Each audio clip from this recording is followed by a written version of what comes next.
as we start the process here, it's critically important to remember what a business is all about. We're not trying to win a science fair. We're not trying to win some sort of intellectual debate.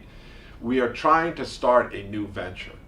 And when we think about a new venture or a new business, it's important to simplify this down.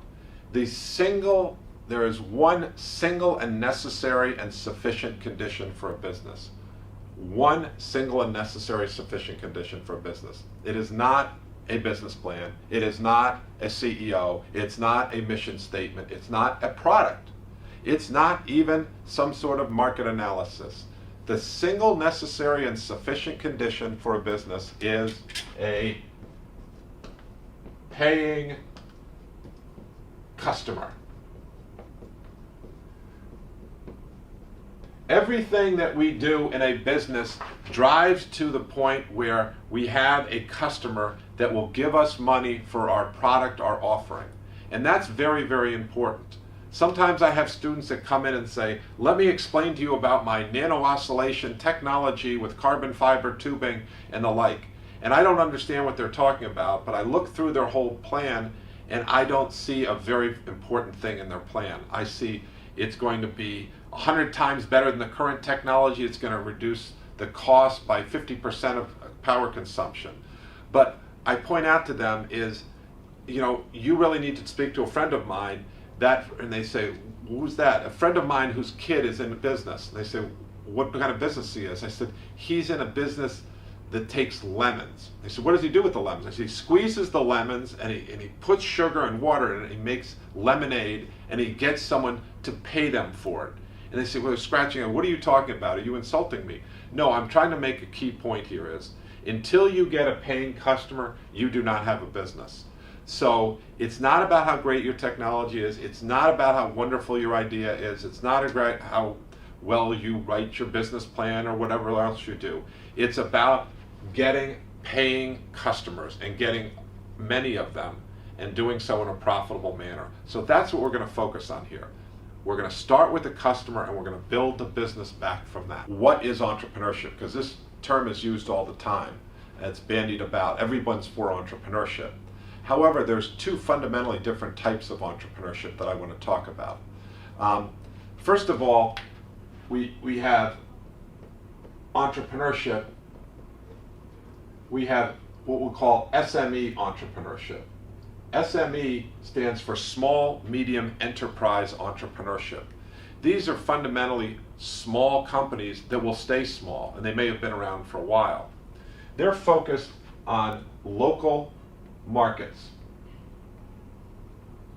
They're often service businesses that are servicing a local opportunity, but they're not something that's looking to go global. They know there's a need local. They want to address that. This could be a dry cleaner. This could be a nail salon. This could be a restaurant or pizza parlor, as we reference in the paper that Fiona Murray and I wrote.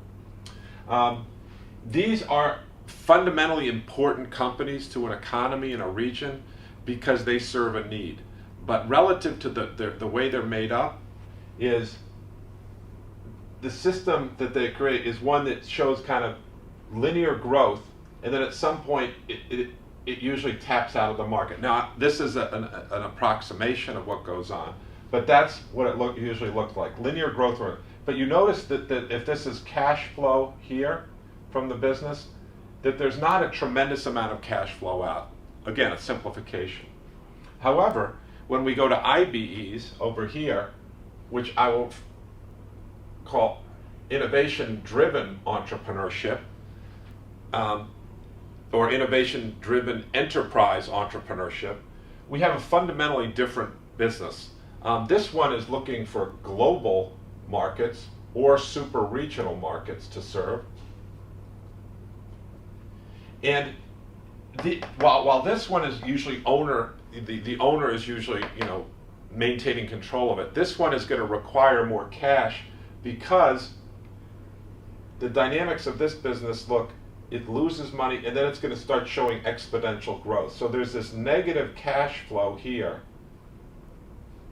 If this is cash flow on the y-axis and this is time along the x-axis, it'll initially have to require some capital be put into it, but then if it works, it will take off because it's got basically unlimited markets. Underlying what they're doing here is an innovation that's unique that allows them to address much broader markets. So they're not just focused on the local market, but much broader markets. This is very important because this is going to require more cash, as I mentioned. While this is owned by this is controlled by the family or the owner, this over here is going to have shareholders and a bunch of other people.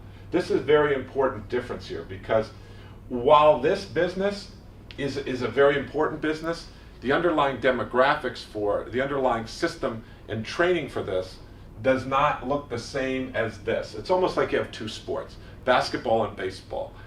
Sure, you run in both, you jump in both, but and that's true of these, but Michael Jordan was a great basketball player. He turned out not to be a great baseball player. All his training was for that.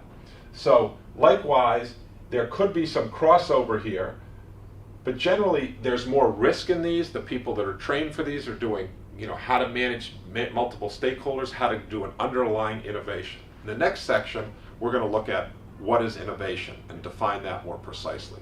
But the point of this is two types of entrepreneurship: small, medium enterprise entrepreneurship, small companies distributed geographically, and then innovation-driven enterprise entrepreneurship, companies that might not make it, but then if they make it, they get to grow and be very, very big. These end up, you don't need a lot of these to generate a lot of jobs.